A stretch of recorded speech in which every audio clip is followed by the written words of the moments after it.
பசங்களுக்கு எக்ஸாமை விட பெரிய பயம் என்ன தெரியுமா? ஹோம்ஒர்க் செக் பண்ணுற மொமெண்ட் தான். மண்டே மார்னிங் மீரா சூப்பர் ஸ்பீடில் ஸ்கூலுக்கு ரெடி ஆகுறா.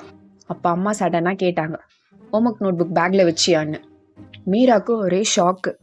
ஐயோ, மேக்ஸ் ஹோம்ஒர்க் கம்ப்ளீட் பண்ண மறந்துட்டேனே அப்படின்னு. உடனே சொல்கிறேன் அம்மா கிட்ட, அம்மா இன்னைக்கு டீச்சர் லீவில் தான் இருப்பாங்க போல் அப்படின்னு. அப்பா நியூஸ் பேப்பரை பார்த்துக்கிட்டே, லாஸ்ட் வீக்கும் அதே ஃபோர்காஸ்ட் தான் சொன்னீங்க அப்படின்னு சொல்கிறாரு. மீரா பிளான் பி ஸ்டார்ட் பண்ணுறா. நோட் புக்கை டேபிள் மேலேருந்து ஸ்லோவாக சோஃபா கீழே போடுறா. அம்மா நோட் புக் கண்டுபிடிக்க முடியலம்மான்னு அம்மா கிட்ட சொல்கிறா. அம்மா சைலண்ட்டாக ரூம் ஃபுல்லாக சர்ச் பண்ணாமல் ஸ்ட்ரெயிட்டாக சோஃபா கீழே போய் கை வச்சு நோட் புக்கை எடுத்தாங்க. இதுதான் உன் இன்விசிபிள் நோட் புக்கா அப்படின்னு மீரா கிட்ட கேட்டாங்க. மீரா இன்னசென்ட் ஃபேஸோட, அம்மா நோட் புக் எப்படி அங்கே போச்சுன்னு தெரியலையேம்மா.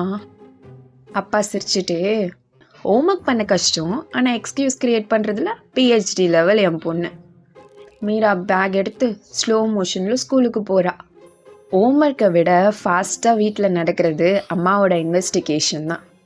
இந்த மாதிரி ஸ்கூல் ட்ராமா உங்கள் வீட்லேயும் நடந்தால் லைக், ஷேர், கமெண்ட் பண்ணுங்கள். மறக்காமல் சப்ஸ்கிரைப் பண்ணிவிடுங்க.